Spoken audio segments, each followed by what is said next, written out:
자, 오늘도 불안불안한 이 한국 상황을 좀 먼저 정리를 해드리고 이쪽 얘기를 해야 할 것 같습니다. 자, 윤석열 대통령이요, 내란 혐의로 수사 대상에 올랐습니다. 대한민국 헌정 사상 처음으로 현직 대통령의 피의자입니다. 바꿔 말하면 피의자 대통령이 된 셈입니다. 안타까운 일인데요. 검찰의 이 비상계엄 특별수사본부는 윤 대통령을 내란 혐의 피의자로 입건했다라고 밝혔습니다. 서류상 분명히 피의자다라고 검찰에서 그렇게 발표를 했습니다. 현직 대통령이 그 대통령직을 그대로 유지한 채 수사를 받는 어쩌면 그 초유의 사태가 발생하게 된 것입니다. 헌법상 대통령이 직무를 중단하는 절차는 딱 두 가지입니다. 자진 사퇴하거나 아니면 국회에 의해서 그리고 헌법재판소까지 올라가서 이제 탄핵 결정이 되는 것, 이 두 가지인데 뭐 자진 사퇴를 할 일은 없다라는 전제하에 그렇게 보면 이제 한 가지밖에 없는 것입니다. 탄핵이라는 거죠. 그런데 이제 윤석열 대통령은 임기 등의 모든 거취 문제를 국민의힘에 일임하겠다라고 말했습니다. 이 법적 권한이 그대로 살아있는 현직 대통령이 권한을 일임을 하겠다라는 것도 사실 이제 뭐 위헌 논란, 위법 논란이 많이 있습니다. 일임을 하겠다고 하는 뭐 국민의힘의 한동훈 대표나 국무총리 이 두 사람은 사실은 국민이 뽑아준 선출된 그 직책이 아니거든요. 그냥 대통령이 임명한 사람인데 국민의 선출을 받아서 임명되지 않은 그런 사람이 대통령의 권한을 일임받는다? 이건 헌법이 없는 얘기거든요. 그런 여러 가지 이제 문제가 많은데 어찌됐든 자, 피의자 현직 대통령이 현실화된 것만은 사실입니다. 현직 대통령이 피의자로 수사를 받는 상황이 벌어지게 된 것입니다. 직권남용과 내란 혐의 모두 수사한다라는 검찰의 방침입니다. 자, 김용현 전 국방부 장관은 지난 주말에 자진 출두했죠, 검찰에. 그리고 이제 검찰에 가서 6시간 조사를 받은 후에 긴급 체포됐습니다.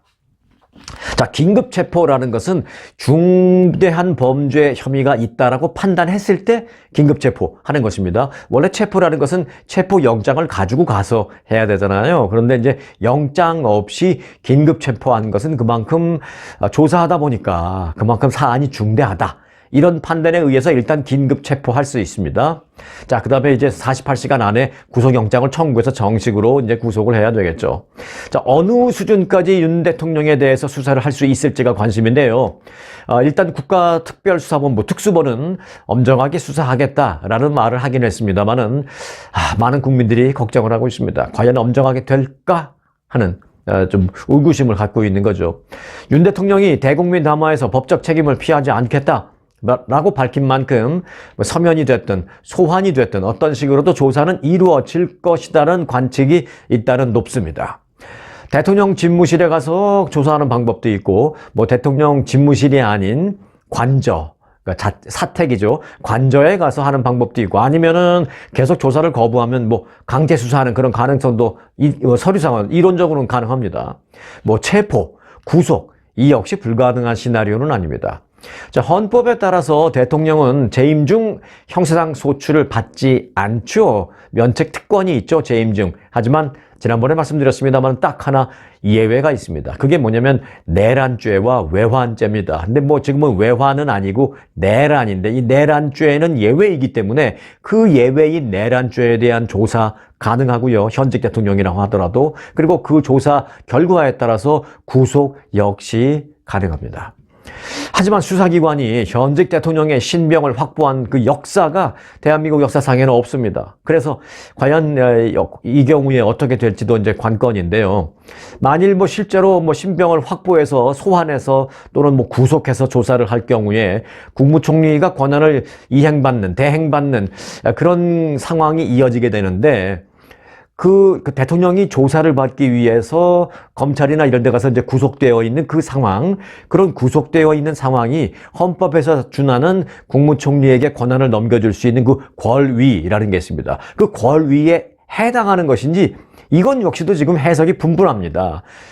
왜냐면 이런 경우가 없었기 때문에 헌법학자들이 해석하는 대로 국민들은 그런가? 이 학자가 그것은 권위에 해당합니다. 국무총리에게 권한을 일임할 수 있는 그런 상황입니다. 그런가? 하는 거죠.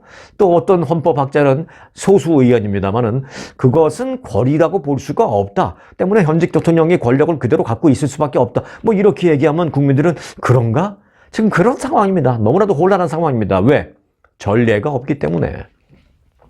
자, 검찰이 김영현 전 국방부 장관 등 이 계엄 사태 관련 인사들을 수사하고 있는 가운데 이제 결국은 점점 이 수사의 초점은 윤석열 대통령을 향하고 있는 것만은 분명한 사실입니다.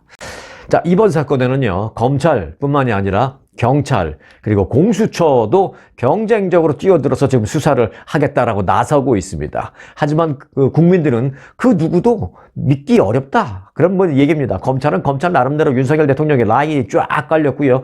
경찰은 또 경찰대로 지금 경찰의 최고 수장이라고 하는 뭐 경찰청장 또 서울경찰, 지방경찰청장 이런 사람들이 이번 계엄에 뭐 직간접적으로 연루됐고 최소한 방조 내지는 뭐 같이 개입한 뭐 이런 혐의를 받고 있는 사람이기 때문에 경찰의 수장이 그런 혐의를 받고 있는데 어떻게 경찰 산하의 수사기관이 수사를 할 수 있겠냐, 뭐 믿을 수가 없다라는 그런 얘기입니다. 여하튼 수사기관 세 곳이 모두 달려들고는 있습니다. 너도 나도 내가 하겠다는 것이죠. 일단 검찰은요, 그 법적으로 보면 이번 내란죄를 수사하기 때문에 내란죄와 관련해서는 검찰의 수사권이 없습니다. 내란죄는 경찰이 하는 겁니다. 하지만 이제 검찰이 하는 얘기는 뭐냐? 우리는 지금 내란죄를 수사하는 것이 아니라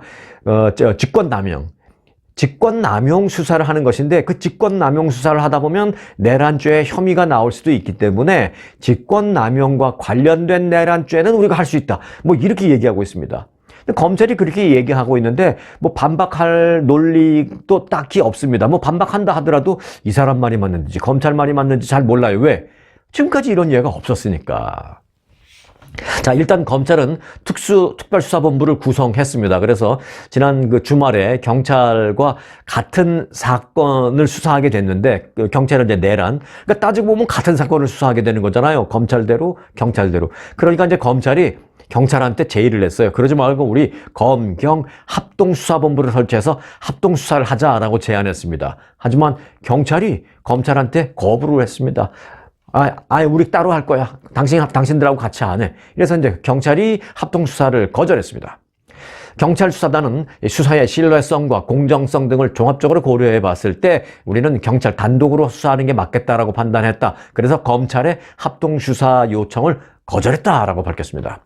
그러면서 이 법령상 내란죄는 경찰의 권한인 만큼 경찰이 수사하는 게 맞다라고도 말했습니다.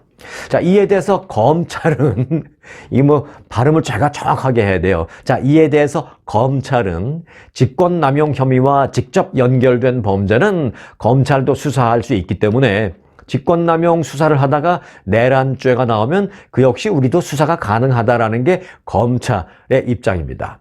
자, 이에 대해서 경찰은 특별수사단 수사 인력을 보강하고 있습니다. 무슨 소리 우리가 해야 합니다 하면서 특별수사단의 수사 인력을 120명에서 엊그제 150명으로 확 늘리면서 우리가 하겠다라는 의지를 그렇게 피력을 한 것입니다. 자, 여하튼 검찰, 경찰 두 기관이 중복해서 수사를 하겠다고 나서고 있는 상황이다 보니 사람들은 참 여러 가지 혼란스러운 그런 상황입니다. 그래서 지금 좀 정말 아이러니한 상황도 실제 발생이 했습니다. 뭐냐면 김용현 전 국방장관이 자진 출석을 했잖아요. 근데 자진 출석을 어디로 가서 했냐면 검찰로 들어갔습니다. 어찌 보면 내란죄에 대한 그 조사를 받아야 되기 때문에 경찰로 가야 되는데 경찰로 안 가고 검찰로 갔습니다. 그래서 검찰에서 김용현 전 국방장관을 잡아놓고 조사를 하다가 이제 긴급 체포를 한 그런 상황이잖아요. 그래서 이제 지금 현재 일단 구치소에 수감되어 있는 상황입니다. 그러니 사람은 검찰이 확보해 놓고 있는 상황.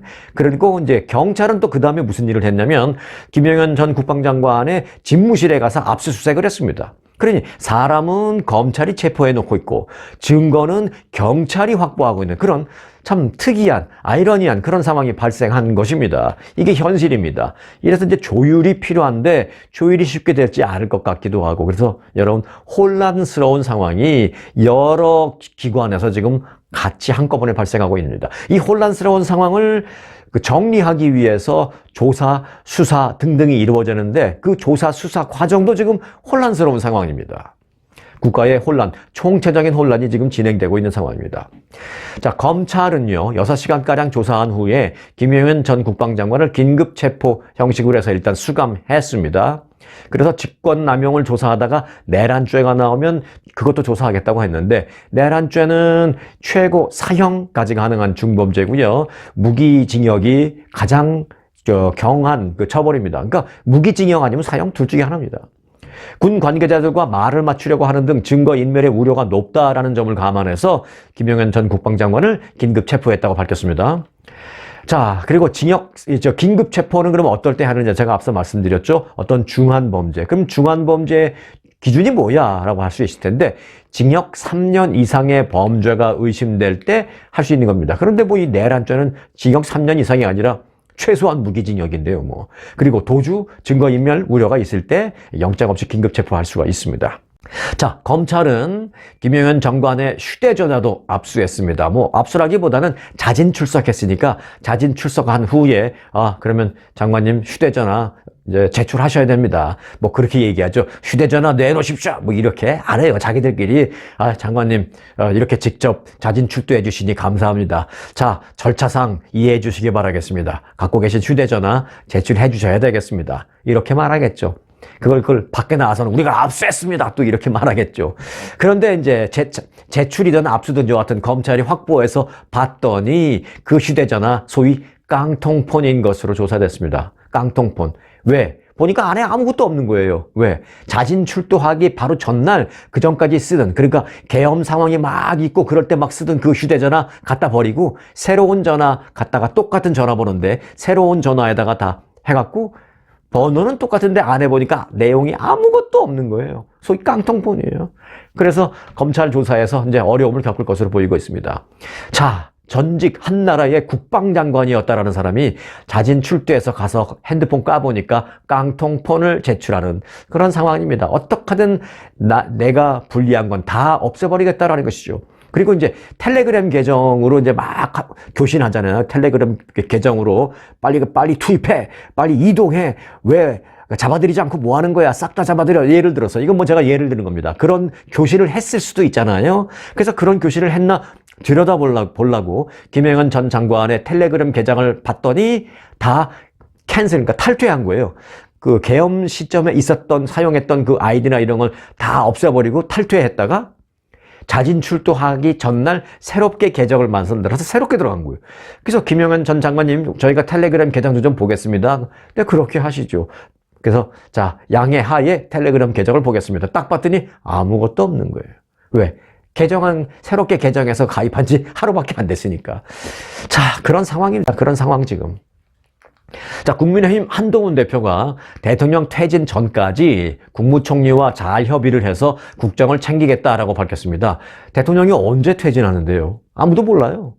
아무도 모릅니다. 본인도 모를 겁니다. 윤석열 대통령 본인도 모를 겁니다. 아니, 아실죠. 난 끝까지 퇴진 안 할 거예요. 여하튼, 그런데 한동훈 대표가 퇴진하시기 전까지 저와 국무총리가 국정을 챙기겠다라고 밝혔습니다. 자, 이 말이 딱 나가자 정치권과 법조계가 빨깍 뒤집혔습니다. 아니, 한나라의 대통령의 어떤 권한이나 그리고 국정을 운영하는 이 모든 것을 선출직도 아니고, 그 한동훈 대표는 그 국회의원도 아닙니다. 투표권도 없어요. 뭐 국회의원이어도 마찬가지겠습니다만은 국회의원이 아니고 그냥 대통령이 임명한 국민의힘이라는 당의 그 원외 대표입니다. 아무런 권한도 없고 국민에 의해서 선출된 선출직도 아닙니다. 그런데 본인이 대통령의 권한을 이름말아서 국정을 잘 운영하겠습니다. 잘 챙기겠습니다라고 담화문을 발표한 이후에 정치권과 법조계에서 빨갛 뒤집혔죠. 위헌적이다. 반위헌적이다. 반헌법적이다. 위법적이다. 위헌적이다라는 논란이 제기됐습니다. 한마디로 표현하면 반헌법적이다라는 것이죠. 법에서 정해지지도 않은 것을 자기들 마음대로 한다라는 그런 얘기입니다. 자, 윤석열 대통령이 내 임기를 포함한 전국 안정 방안을 우리 당, 그러니까 국민의힘에 일임하겠다라고 말했습니다. 그 말도 위헌이에요, 위헌. 대통령이 국민이 뽑아서 만들어준, 갖다준 그 권력을 아무런 그 헌법에 규정되어 있지 않은 그런 사람들한테 마음대로 일임하겠다라는 그 자체도 위헌적인 그런 얘기를 한 겁니다. 담화문에서. 물론 얼마나 마음이 급했으면 그런 말을 했을까라고 이해할 수도 있는 부분도 있습니다만은 이해하느냐 못하느냐 여부를 떠나서 법에는 위배되는 것은 맞습니다. 자, 이선 후퇴를 그렇게 뭐 시사했습니다만은 대통령의 뭐 권위나 권위 또는 뭐 사고 상태에 보기 어려운 그런 상황이잖아요. 뭐 윤석열 대통령이 지금 뭐 병져 누워서 3개월 동안 수술받고 병원에 누워 있어야 되는 그런 상황도 아니고, 뭐 본인이 나는 멀쩡한 상태다라고 말씀을 하시니 상태니, 그러니 그런 상황에서 자신의 권력을 누구한테 일임한다라는 것은 법에 나와 있지 않은 겁니다. 일임할 수 있는 상황은 있죠. 뭐 권위. 그건 뭐냐면 예를 들어서 병이 있어서 수술을 받아야 되는데 수술 받고 한 달 동안은 꼼짝 못해, 뭐 이런 경우. 그럴 때는 곧 딱 한 달만큼 그렇게 하는 경우도 있습니다. 미국에도 그 국방장관 로이드 오스틴 국방장관이 올 총괄요 언제 수술을 한 적이 있었어요. 근데 그 수술 마취에 딱 깨어나고 그런 상태 한 3시간, 2시간인가 3시간 정도 있었습니다. 그 2시간, 3시간 딱 이름을 해놓고 수사를 받고 뭐 이런 것도 있습니다. 대통령도 마찬가지고요. 그렇게 그런 상태가 아닌데 멀쩡한 상태인데 왜 막 권력을 일임해주나, 이런 이제 반헌법적이다, 이런 얘기가 그래서 나오는 것입니다.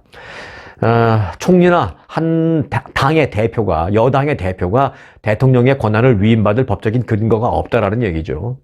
법조계와 야당은 물론 그 여권 내에서도 그런 얘기가 나와요. 여권 내에서도 여당의 대표가 총리와 함께 국정을 운영할 법적 근거가 없어서 위헌적인데 그 갑자기 무슨 말이냐라는 비판이 여권 내에서도 나오고 있습니다. 대통령이 이선 후퇴를 선언했다고 해서 총리가 대통령 권한 대행을 맡을 수는 없다라는 게 헌법학자들의 얘기입니다. 내가 이선으로 후퇴하겠습니다. 그러니 총리가 알아서 하겠습니다. 이건 그냥 우리가 정치적으로 또는 일상생활에서 할 수 있는 말이긴 하지만 이건 어떤 표현적인 말이죠. 이선 후퇴라는 게.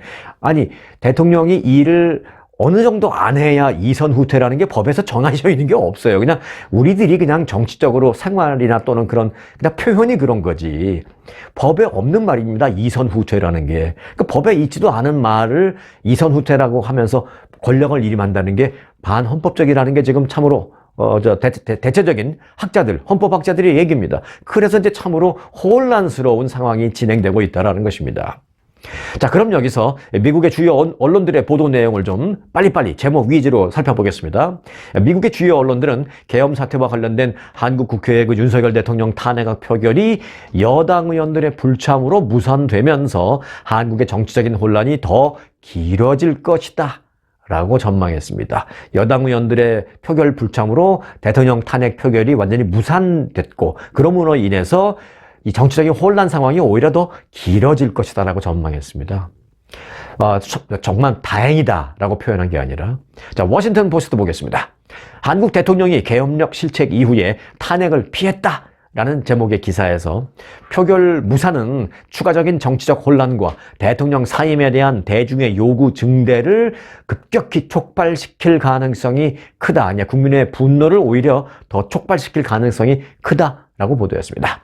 뉴욕타임즈로 넘어가 볼까요? 뉴욕타임즈는 뭐 대표적인 진보 언론이니까 좀 감안하고 들으시기 바라겠습니다. 뉴욕타임즈는 윤 대통령의 탄핵 시도가 실패로 끝나면서 이번 주 그 짧았던 계엄령 발표 이후에 한국을 뒤흔든 그 정치적인 격변과 불확실성이 더 길어지게 됐다라고 평가를 했습니다. 자, 워싱턴 포스트 볼까요? 워싱턴 포스트는 뭐 그렇게 진보는 아닙니다.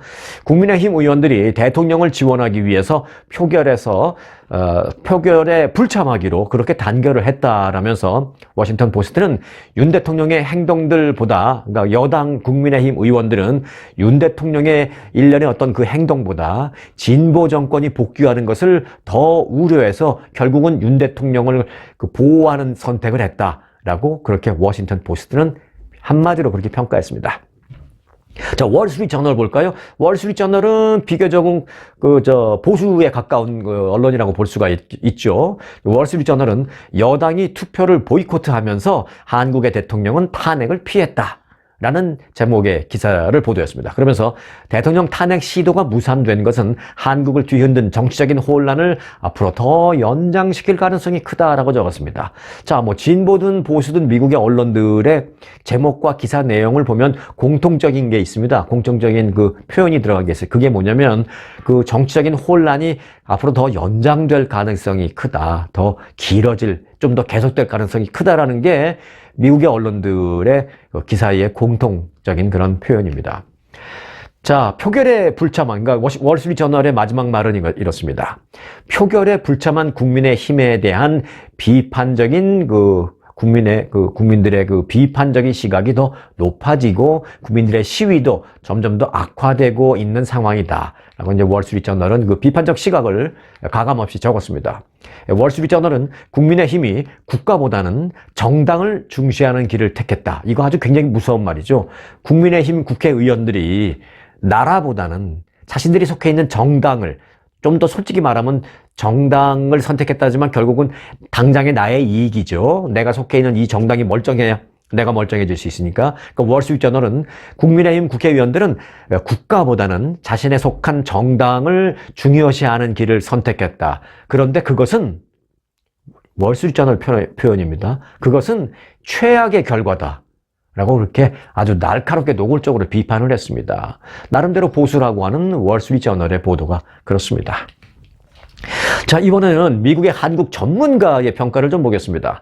빅터 차 전략국제문제연구소 한국 석좌는 이렇게 말했습니다. 윤석열 대통령의 비상계엄 선포 사태는 이 상황이 어떻게 끝날지는 모르지만, 이 상황이 어떻게 결말이 될지는 지금으로서 내가 예측하기는 어렵지만, 악몽 같은 최악의 시나리오는 군이 다시 거리로 나오는 것이다 라고 말했습니다. 그러면서 제2의 계엄을 걱정한다라는 자신의 마음을 표현한 거죠. 그러면서 윤 대통령의 분노와 좌절이 정치적인 혼란 속에 2차 계엄 선언으로 이어질 가능성이 나는 있다고 본다. 이렇게 말했습니다. 빅터 차 전략국제문제연구소 석좌면은 제일 높은 등급? 직책이라고 말할 수 있습니다. 빅터 차 석좌는 그렇게 말했습니다. 제2의 2차 계엄, 2차 계엄이 나올 가능성이 있다라고 나는 본다. 걱정했습니다. 빅터 차 석좌는 미국은 지금껏 신중한 태도로 어느 편도 들지 않고 법치와 헌법적인 절차로 위기를 해소하기를 바란다라는 그런 식의 말만 계속해 왔지만, 만일에 2차 계엄이 선언이 된다면 워싱턴이라는 것은 결국 미국 정부를 뜻하는 거죠. 미국이 한국 대통령을 상대로 손을 대도록 만들 수 있다라고 말했습니다. 그 얘기는 뭐냐? 미국 정부가 결국은 어떤 형태로든 개입할 수밖에 없는 상황이 될 수도 있다. 2차 계엄이 선언되면, 그렇게 우려를 표명했습니다. 물론 일각에서는 지금 바이든 대통령 임기 끝나고 트럼프 당선인이 내년 1월 20일 날 취임하면 또 어떻게 될지 몰라. 트럼프는 오히려 그렇게 시원시원하게 몰아붙이는 걸 좋아하니까 오히려 윤석열 대통령을 밀어줄지도 몰라. 뭐 이런 의견을 하는 사람도 있지만, 제가 봤을 땐 트럼프 당선인도 보수, 추진력 좋고 시원시원하게 밀고 나가는 건 좋아하실지 모르겠지만, 계엄령을 선포하고 독재국가로의 회귀, 거리에 군대가 나와서 시민들과 대치하고 이런 모습을 원치는 않을 거라고 저는 확신합니다. 트럼프 당선인이 때로 그런 말 있죠. 내가 취임하면 그날 군대를 동원해서 뭘 어떻게 할 거라고 말했지만, 그거는 군대를 동원해서 불법 이민자들을, 그러니까 불법으로 미입국한 사람들을 몰아내는데 이민 단속국의 인력이 모자랄 수도 있으니까 군대를 동원해서 불법 이민자들을 몰아내는 그 일을 시킬지도 모르는 그런 얘기지, 군대를 동원해서 시민들과 대치하겠다라는 그런 말을 트럼프 당선인이 한 건 아닙니다. 그 부분에 있어서 오해가 절대 있어서는 안 됩니다. 자, 빅터 차 석좌는 지도자 자리에서, 그러니까 대통령 자리에서 윤 대통령의 퇴진은 내가 봤을 때는 거의 확실시 된다 라고 말했습니다. 하지만 그 과정에서 민주주의나 한국의 한반도의 안보나 또는 한국 국가의 번영, 그리고 이를 위해서 일해온 모든 사람들의 여러 가지 과정들이 희생되는 일이 없기를 바랄 뿐이다 라고 말했습니다. 자, 지난 비상계엄 사태를 이제 한국에서는 12.3 비상계엄 사태라고 말합니다. 12월 3일이 있었기 때문에 우리가 이제 과거에 12.6 사태, 12.12 사태 하는 것처럼 이번에 12.3 비상계엄 사태라고 하는데, 이 사태의 여파가 한국 시민들의 삶에도 지금 본격적으로, 실제적으로 영향을 끼치고 있다라는 보도입니다. 참으로 안타까운데, 지금 시즌이 뭐예요? 연말 시즌이잖아요. 이제 대목 돈 좀 벌어야 되는데 완전히 대통령이 찬물을 끼얹어 버린 겁니다. 그 연말 송년회가 지금 줄줄이 취소되면서 자영업자들이 완전히 울상을 짓고 있는 그런 상황입니다. 또 호텔 마찬가지입니다. 외국인들이 갈래다가 한국 안 가는 경우도 있고, 그래서 외국인들의 투숙 취소, 또 외국인들이 어떤 이벤트 행사 취소가 속출하면서 호텔 업계에도 비상이 걸렸다라는 소식입니다. 경찰과 소방을 비롯한 일선 공무원들은요, 지금 연일 비상대기를 하면서 피로감을 호소하고 있는 상황입니다. 시민들은 비상계엄 사태 후폭풍이 언제까지 계속될지도 모르겠다라면서 완전히 망연자실한 상태입니다. 뭐 윤석열 대통령을 지지하고 지지하지 않고 이런 정치적인 색채, 보수, 진보 이걸 떠나서요, 지금 자영업자들은 완전히 지금 매출 제로 상태라는 것입니다. 코로나 때보다도 더 혹독한 겨울이 될 것 같아서 두렵다라고 말하는 자영업자들도 많습니다. 서울 광화문에서 호프집을 운영한다라는 한 30대 자영업자 A씨는 이렇게 말했습니다. 이번 연말 대목은 무슨 대목이요? 장사 완전히 다 망쳤습니다. 하루에 한 테이블 들어오는 것도 어렵습니다. 라고 말하고 있습니다. 윤 대통령이 비상계엄을 선포한 지난 3일부터 단체 예약은 뭐 모조리 수십 건이 줄줄이 취소되고 있다고 합니다. 그는 요즘 그 가게로 걸려오는 전화를 받으면 예약을 하려는 전화나 또는 여기 배달해주세요라는 배달 주문 전화가 아니라, 아유 죄송한데요, 우리가 이번 주 금요일 날 예약한 거 30명 예약한 거 그거 취소하려고요 하는 예약 취소 전화만 매일 걸려오고 있다라면서 완전히 지금 울상을 짓고 있는 그런 상황입니다. 이분뿐만이 아니라 지금 전국이 다 마찬가지다라는 것입니다. 우리 상황이 이런데 우리가 무슨 놀고 먹을 그런 상황이 우리가 아니야, 막 이런 그 분위기가 팽배한 그런 상황이죠. 완전히 자영업자들은 이번 연말 대목 프리즈 돼버리는 그런 상황이다라는 것입니다. 자, 이곳 미국 우리 얘기로 좀 돌아오겠습니다. 자, 뇌에 컴퓨터 칩이 연결돼서 내가 생각하는 대로 컴퓨터를 움직이고, 내가 생각하는 대로 그 나와 연결이 되어 있는 그 로봇을, 연결이라고 무슨 선으로 된 것은 아닙니다. 그 로봇을 움직이는 기술, 그 기술에 대해서 미국이 이제 완전히 두 팔 다 걷어붙이고 본격적으로 나섰다라고 말씀을 드릴 수가 있습니다. 일론 머스크의 그 뇌신경과학 스타트업 기업이죠. 그 뭐 스타트업 기업, 이제 신생 기업을 말하는데, 뉴럴링크가 이제 먼저 포문을 열었습니다. 뇌와 컴퓨터를 연결하는 뇌 컴퓨터 인터페이스. 그 시장 규모가 미국에서만 4천억 달러에 이르면서 스타트업, 그러니까 신생 기업 간의 기술 경쟁이 본격화되고 있습니다. 어찌 보면 건강한 경쟁이 이루어지면서 기술이 빨리 개발되면서 우리 일반인들에게는 좋은 일이죠. 한 보고서에 따르면 FDA는 그 뉴럴링크의 뇌 이식 칩을 혁신 장치로 지정을 하고서 신경과학 분야의 혁신적인 진전으로 평가했습니다. FDA가 혁신 장치로 지정을 했다, 그렇게 분류를 했다라는 것은 뭐냐면, 어떤 임상실험 하는 것도 뭐 2년 3년 걸릴 거를 6개월 안에 할 수 있도록 모든 절차를 간소화시켜주고, 이래서 빨리빨리 기술을 개발해서 빨리빨리 대중화를 할 수 있게 FDA가 각종 지원을 다 해주는 것, 이게 혁신장치로 지정됐느냐 안 됐느냐의 차이입니다. 그런데 이 부분과 관련해서 혁신장치로 지정했다는 거 아닙니까, FDA가. 자, 뉴럴링크 외에도요, 회사가 많이 있습니다. 뇌 컴퓨터 인터페이스 기술에 새롭게 도전하는 또 다른 뭐 신생 기업들 여러 개가 지금 속속 등장하면서 경쟁이 심화하고 있습니다. 속속 등장하는 이유가 뭐냐? 시장이 이제 커졌다, 그리고 FDA가 그렇게 지원을 해주고 있다라는 소식을 접하자 많은 그런 기술을 갖고 있는 기업체들이 본격적으로 나서고 있는 것입니다. 또 본격적으로 나설 수 있는 이유는 뭐냐? 투자자들이 막 나서서 야, 너 연구해봐, 빨리 기술 개발해봐, 막 투자를 하고 있는 것입니다. 그러니까 본격적으로 지금 기술 개발이 이루어지고 있는 것입니다. 뉴럴링크처럼 뇌에 칩을 심는 그런 방식을 이제 한국말로 표현한다면 침습적 방식. 침은 뭐 침을 이렇게 꽂는다고 우리 한방에서 침 놓는다 그러죠. 그렇게 침이 아니라, 이제 침이라는 게 뭐냐면 뭐 침투 할 때 그 침, 뭐 침략할 때 그 침이에요. 뭔가 들어간다라는 것이죠. 안으로 들어간다는 뜻. 그래서 머리에다 요만큼 한 1cm 정도 살짝 피부를 드러내고 그 안에 뇌에 칩을 살짝 갖다 넣는 그런 것을 이제 안에다가 살짝 집어넣는다 해서 침습적 방식이라고 합니다. 그런 대표 기업이 이제 일론 머스크의 뉴럴링크라는 기업이고요. 또 다른 회사가 이제 싱크론이라는 회사도 있고 패러드로믹스라는 회사 등도 있습니다. 일론 머스크 회사만 있는 게 아닙니다. 이 중에서 이제 싱크론이라는 회사는요, 빌 게이츠가 투자를 했습니다. 빌 게이츠뿐만이 아니라 여러 유명 대투자자들의 지원을 많이 받은 회사가 싱크론이라는 회사입니다. 이런 회사들이 다 그 돈을 많이 투자받았기 때문에 빠른 시간 내에 기술을 개발할 수 있을 것으로 보이고 있습니다. 일단 선두주자로 꼽히고 있는 뉴럴링크는 올해 1월 말 처음으로 이 사지 마비가 된 환자 놀런드 아르보라는 사람의 그 두뇌에 칩을 이식하는 수술을 했죠. 그래서 성공적으로 했죠. 그래서 그 사람이 칩을 이식 받은 후에 컴퓨터 모니터를 보면서 막 생각을 하니까 모니터에 있는 그 커서가 막 움직이고 그래서 그 사람이 거기서 컴퓨터로 게임도 하고 그랬어요. 자기 생각만으로 막 게임을 했어요.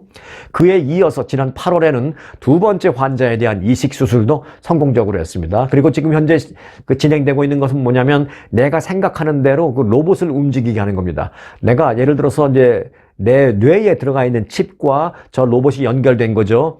저 물컵을 들어와야 되겠다 하면 로봇이 물컵을 듭니다. 저 물컵을 일로 갖고 와야 되겠다. 그래서 로봇이 갖고 오면 물을 마실 수 있는. 지금 그걸 연구하고 있는데 빠른 시간 내에, 연구가 아니라 그 테스트, 임상 시험하고 있는데 빠른 시간 내에 끝나겠다라는 것입니다. 자, 그래서 아주 기대되는, 우리가 나이 많이 먹으면 먹을수록 아무리 건강을 지켜도 그 노화되면서 어쩔 수 없이 이제 퇴화되는 그런 여러 가지 기능들이 있잖아요. 그런 기능들을 또 이런 식으로 우리가 커버받을 수 있다라는 것이죠. 도움받을 수 있는 거죠. 정말 기대되는 그런 기술이 지금 아주 활발하게 연구가 되고 있고 활발하게 또 실험이 되고 있고 생각보다 그리 멀지 않은 시간에 대중화될 수 있다라고 말하고 있습니다.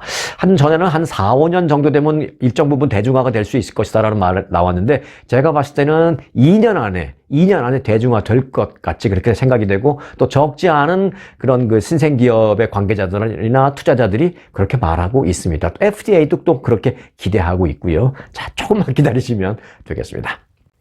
자, 얼마 전 뉴욕 한복판에서 미국 내 최대 헬스케어 회사, 건강보험회사 유나이티드 헬스의 CEO가 피살되는 충격적인 사건이 발생했잖아요.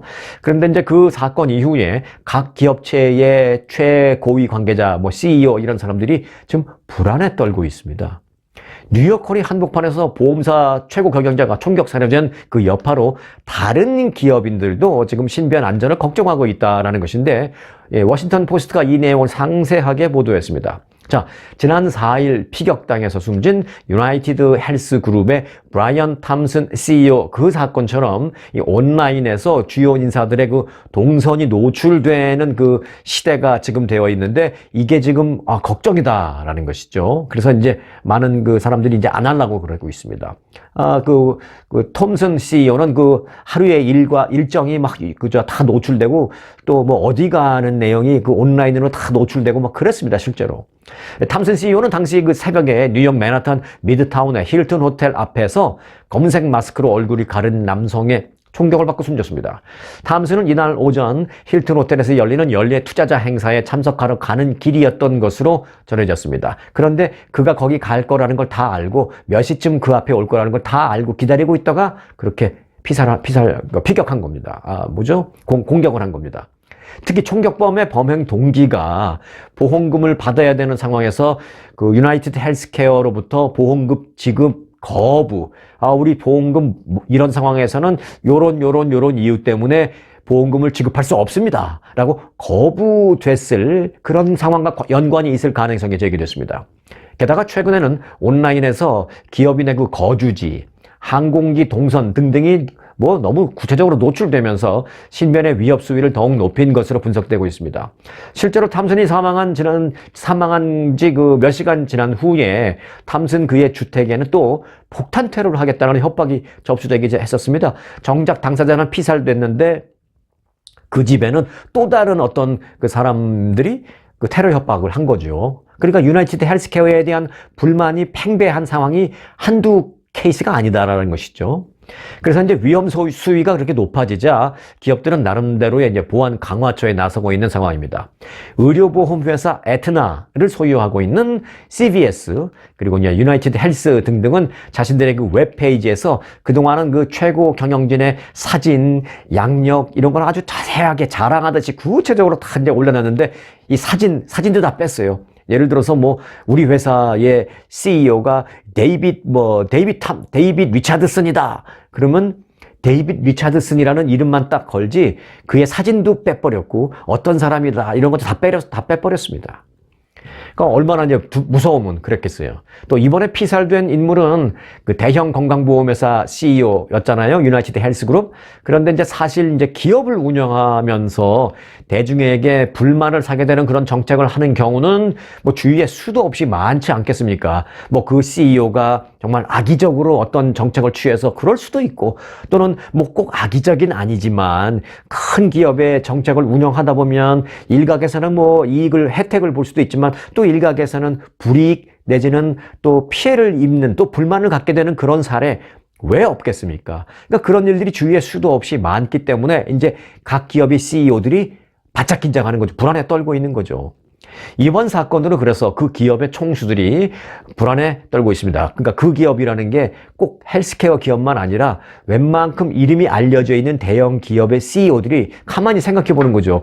야, 내가 생각하다 보면 이런 정책을 추진하다 보면 좀 피해를 입은 또 불만을 가진 사람들이 있는데 혹시 나한테도 또 공격? 뭐 이런 불안에 떨 수 있다는 것이죠. 뭐 예를 들어 석유회사는 뭐 채굴을 하기 위해서 주변 주민들이 막 반대하고 있는데도 물리치고 법에서 허가 받으니까 다 나가! 하고 막 채굴할 수도 있잖아요. 그로 인해서 많은 피해를 보는 사람들도 있을 텐데 그 중에 누가 나를 공격하겠다고 하면 어떡하지? 뭐 이런 걱정 다 있을 수 있습니다. 그래서 지금 미국 내 대기업 CEO들이 불안에 떨고 있는 것입니다.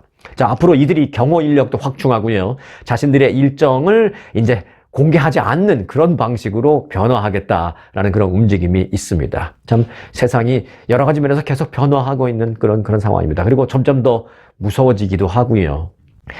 자, 이번에는 프랑스로 좀 가보겠습니다. 지난 2019년 화재로 무너졌던 프랑스의 상징 노트르담 대성당이 5년여간의 복원 공사 끝에 다시 문을 열었습니다. 결론부터 말씀드리면 내부는 거의 완벽하게 공사를 다 했어요. 내부에 들어가면 완벽하게 100% 복원을 했다고 느낍니다. 하지만 외부 뒤로 이게 돌아가면 저쪽 뒤쪽에 있는 벽 같은 건 아직도 공사 중이에요. 네. 근데 프랑스는 이제 고위층들을 다 불러다가 내부에만 보여줬습니다. 자, 프랑스 정부는 현지 시간으로 7일 파리 노트르담 대성당에서 재개관 기념식을 거행했습니다. 기념식에는 대성당 화재 당시에 진화에 나섰던 소방관들과 또 성당 복원 작업자들, 또 가톨릭계 고위 인사들과 세계 각국의 귀빈 등 1,500여 명이 참석했습니다. 특히 당선 후에 첫 해외 일정에 나선 미국의 트럼프 당선인과 그리고 이제 바이든 대통령은 안 갔어요. 트럼프 당선인이 가는데 바이든 대통령이 가면 껄끄럽죠. 대신에 바이든 대통령의 부인 질 바이든 여사가 갔습니다. 그리고 이제 우크라이나에서 젤렌스키 대통령도 왔고요. 영국의 윌리엄 왕세자 왔고 또 폴란드의 안제이 두다 대통령도 왔고 이탈리아의 조르자 멜로니 총리 등 해외 정상급 인사들이 대거 참석했습니다. 일론 머스크 역시 트럼프 당선인 옆에 따라다니면서 함께 여전히 트럼프 당선인 옆자리에 앉아 있었습니다. 대단하죠, 일론 머스크. 자, 여하튼 노트르담 대성당의 그 재개관 기념식에서 프랑스의 마크롱 대통령이 한 말 중 멋있게 보이는 한 구절이 있어서 소개해드리겠습니다. 원래 이 그 대화재가 발생해서 완전히 성당 다 무너지고 뭐 시커멓게 다 탔을 때 전문가들이 보고 그랬어요. 이거를 완벽히 복원하는 데는 40년이 걸릴 것 같다라고 말했습니다. 40년. 그런데 지금 5년 만에 지금 재개관식을 한 거잖아요. 뭐 말씀드린 대로 외관은 저쪽, 그러니까 앞쪽에서는 완벽하게 했고요. 저 뒤쪽이나 약간 옆쪽 외진 곳은 아직도 막 지저분합니다. 화재 흔적이 많아요. 그건 아직도 공사해야 하는데 크레인도 아직도 저쪽에 있고요. 그런데 이제 내부만 이제 완벽하게 한 겁니다. 여하튼 그래도 그것만 해도 얼마예요? 대단하죠. 40년 걸릴 거라는 거를 5년 만에 일단 내부는 완벽히 재복원을 해냈습니다. 자, 그래서 마크롱 대통령이 그 기념사에서 한 말 중 전 세계에 축하로 온 많은 인사들 앞에서 한 말 중에 제가 아주 멋있게 들리는 한 구절이 있어서 소개를 해드리려고 합니다. 마크롱 대통령은 이렇게 말했습니다. 우리는 이 성당이 화재로 전소됐을 때 받았던 그 큰 충격, 그 이상으로 이제 재건에 성공했다라는 더 큰 충격을 즐길 수 있게 됐습니다. 라고 말했습니다. 네. 좋습니다. 축하드립니다. 그리고요, 저는 이 말을 지금 그 작금의 한국 상황에 비교해서 좀 말씀을 드리고 싶다라는 생각입니다. 제가 말씀을 드리고 싶은 건 이렇습니다. 마크롱 대통령의 그 말과 좀 비슷하게 따오겠습니다. 우리는 지난 3일 밤 비상계엄 선포로 큰 충격을 받았습니다. 하지만 그 이후 국민들의 성숙한 민주주의 의식을 바탕으로 이전보다 더 성숙하고 더 세련된 민주주의로 완벽히 회복됐다라는 더 큰 충격을 이제 즐길 수 있게 됐습니다. 라는 말을 곧 듣게 될 것임을 확신한다라는 말씀을 여러분에게 드리면서 마치겠습니다. 자, 오늘 영상 여기까지입니다. 달이 떨리기 전에 세계 일주 아프리카 두바이 관광은 아주 잘합니다. 차원이 다른 시그니처 귀족 여행 아프리카 투어, 환상의 두바이의 레이저빔과 분수쇼, 에어컨이 나오는 차량으로 모시는 빅5 사파리 투어, 초특급 사파리 라지 호텔에서의 편안한 휴식, 행운, 희망, 평화를 상징하는 쌍무지개가 뜨는 빅토리아 폭포. 아주 투어가 당신을 귀족으로 모시겠습니다. 40주년 기념 확장 이전 특별 프로모션, 아주 좋은 아주 관광.